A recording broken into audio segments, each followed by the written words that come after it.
उत्तराखंड से खबर, जहां पर मौसम विभाग का अगले 24 से 36 घंटे में बारिश का अनुमान है। ऊंचाई वाले इलाकों में हल्की बर्फबारी भी हो सकती है। हालांकि मौसम विभाग ने कहा है कि बारिश को लेकर किसी तरह की कोई चेतावनी जारी नहीं की गई है।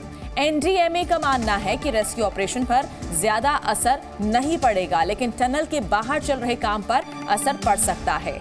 तो मौसम को लेकर देखिए, उत्तराखंड से बड़ी खबर आ रही है। कई इलाकों में बारिश हो सकती है, यहां तक कि ऊंचाई वाले इलाकों में बर्फबारी की भी खबर है। उत्तराखंड की टनल में 41 मजदूरों को बाहर निकालने के लिए कोशिशें 17 दिनों से लगातार जारी है। हालांकि अब तक रेस्क्यू ऑपरेशन पूरा कब होगा, इसका जवाब किसी के पास नहीं है। लेकिन हर बदलते रोज के साथ नई उम्मीद, नए भरोसे के साथ रेस्क्यू टीम मौके पर मेहनत करने में जुटी है। मौसम विभाग ने जो आशंका जताई है, उससे टीम की टेंशन में इजाफा हुआ है। क्या है पूरा मामला, देखिए रिपोर्ट।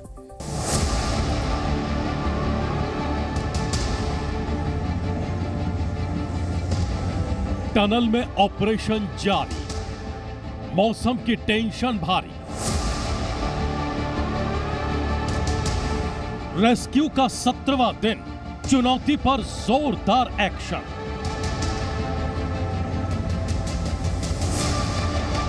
अब बनेगा काम, रेस्क्यू ऑपरेशन के नए प्लान।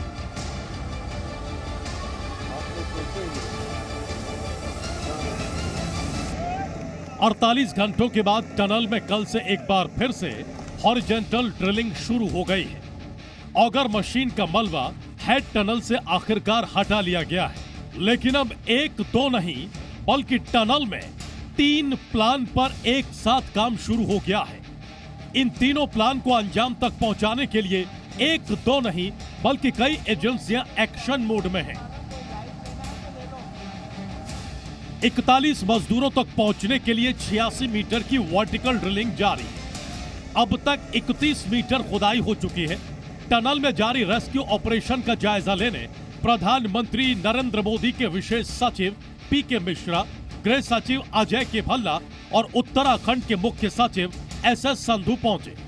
इस दौरान उन्होंने हालात का जायजा लिया और मजदूरों से भी बातचीत की।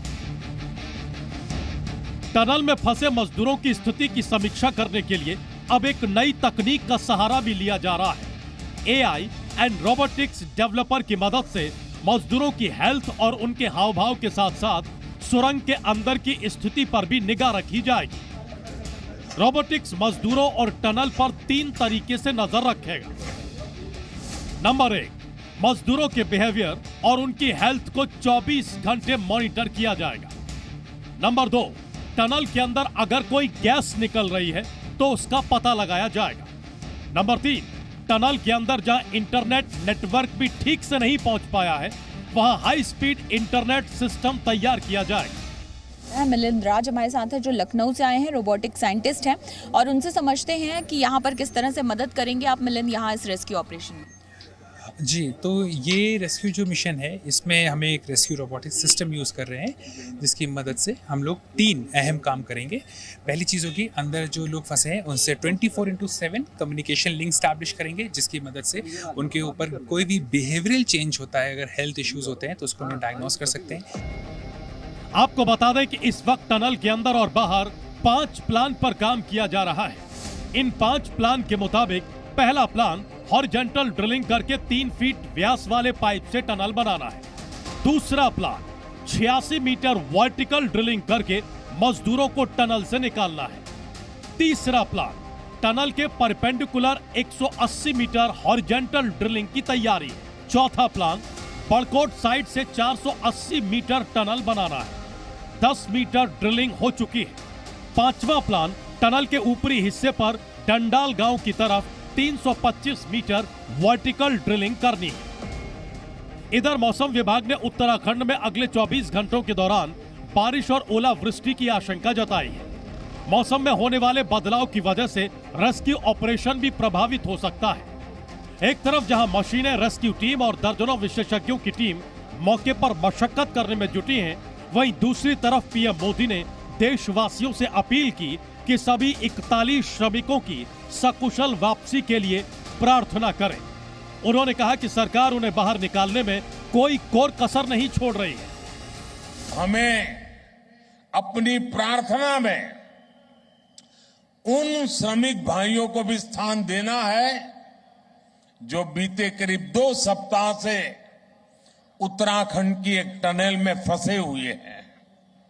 सरकार और तमाम एजेंसियां मिलकर उन्हें संकट से बाहर निकालने में कोई कोर कसर बाकी नहीं छोड़ रही है, लेकिन इस राहत और बचाव अभियान को हमें बहुत सतर्कता से ही पूरा करना है। जाहिर है उम्मीद, विश्वास और तकनीक के भरोसे के साथ टनल में रेस्क्यू ऑपरेशन जारी है। वहीं दुआओं का असर भी रेस्क्यू ऑपरेशन में मददगार साबित होगा। लिहाजा उम्मीद जताई जा रही है कि जल्दी ही रेस्क्यू ऑपरेशन पूरा होगा और 41 मजदूर खुली हवा में सांस ले पाएंगे।